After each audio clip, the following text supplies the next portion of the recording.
Parte 4, ítem 4. El hábito de imaginar. El sentido de la tontería. Todas sus lecciones escolares brindarán diversas oportunidades para que los niños ejerzan sus habilidades de pensamiento.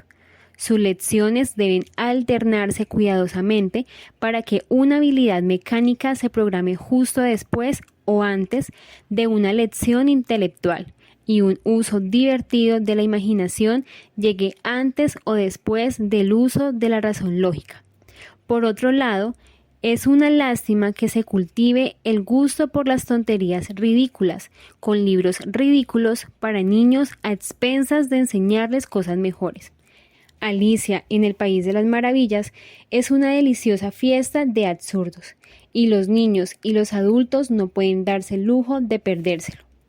Pero el niño que lo lee no crea en su mente las mismas imágenes ricas y maravillosas, la imagen de lo desconocido, que crea cuando lee Swiss Family Robinson. Vale la pena pensar en este tema al considerar qué tipo de libros regalar a los niños en Navidad para su lectura gratuita. Los libros tontos y sin sentido solo cultivan un sentimiento de lo cómico. Aunque el sentido del humor hace que la vida sea más divertida, cultivarlo en exceso hace que el niño sea impertinente. Un libro como Diógenes y los niños traviesos de Troya puede ser tentador, pero no es el tipo de libro que los niños reviven una y otra vez en sus juegos como lo hacen con Robinson Crusoe y su hallazgo de la huella. Los niños deberían tener algunos libros de humor, pero no deberían ocupar un lugar demasiado grande en su dieta literaria. Historias sobre niños normales versus cuentos de imaginación. Las historias sobre las vacaciones de Navidad, o John y Emily, o los momentos divertidos, las peculiaridades y la moralidad recta de los niños como ellos, que viven en circunstancias como las suyas, no dejan nada a la imaginación.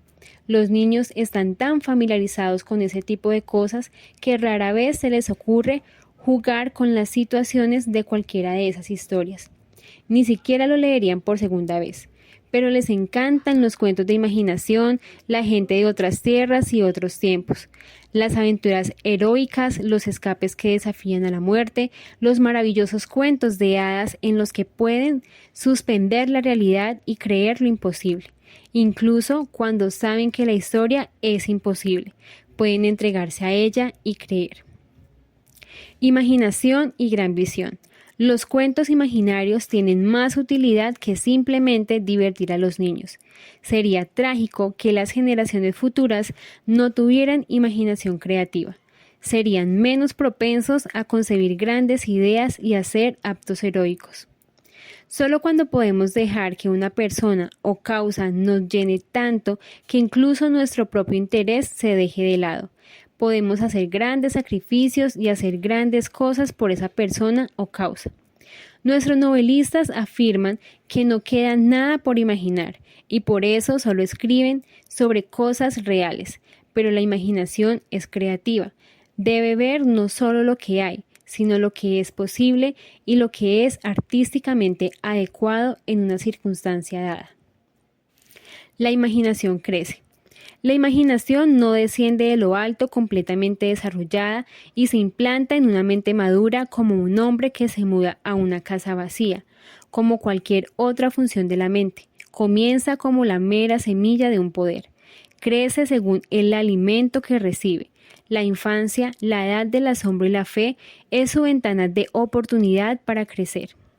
Los niños deben conocer el deleite de vivir en tierras lejanas, de ser alguien más viviendo en un tiempo diferente, una doble vida maravillosa. Pueden experimentar esto a través de los libros. Los libros de historia y geografía para niños también deben cultivar su capacidad de imaginación.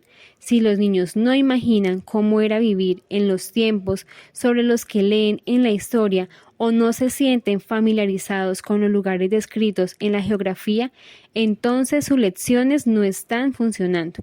Pero incluso si sus lecciones sirven a su propósito, pensaremos en cómo planificar lecciones para inducir hábitos de pensamiento más adelante.